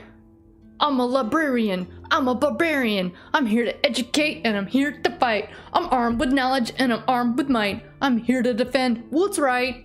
No, this one is not as good. Librarians, barbarians, we're a force to be reckoned with. We're the keepers of knowledge. We're protectors of the innocent. We're the ones who will fight for what's right no matter what the cost. We're the librarians, we're the barbarians, and we're here to stay. We've been around for centuries. We've seen it all. We've seen the rise and fall of empires. We've seen the birth and death of civilized whole raps. We've seen the rise and fall of empires. We've seen the birth and death of civilizations. Buster Rhyme style. I don't. So wait, sorry. You can't see me at all. Sorry. Yeah, I can't speak fast. I'm not a Buster Rhymes. Not at all. I think ChatGPT wins this. This one's not nearly as good as this one. Listen up, y'all. I got a tale to tell about some barbarians who knew books so well. Anyways, our coffee has stopped flowing.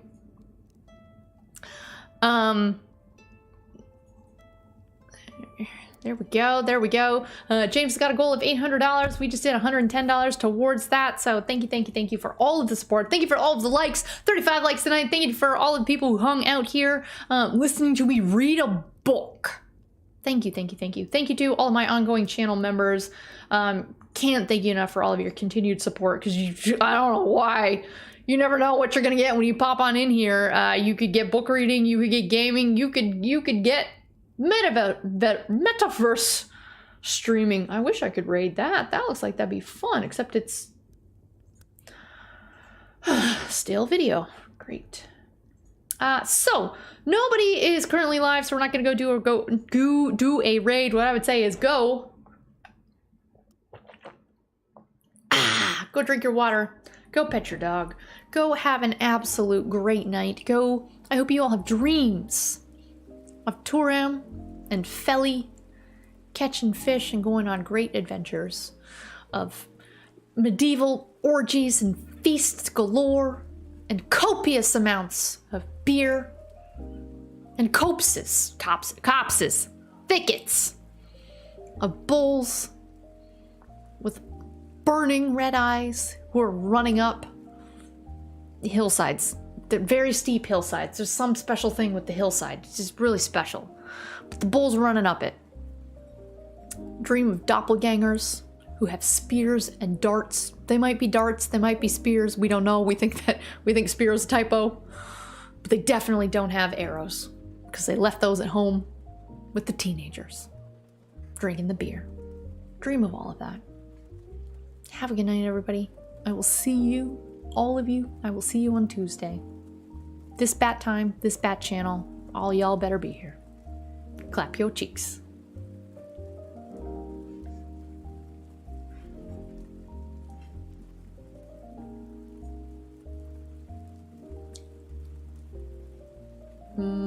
Nope, that button.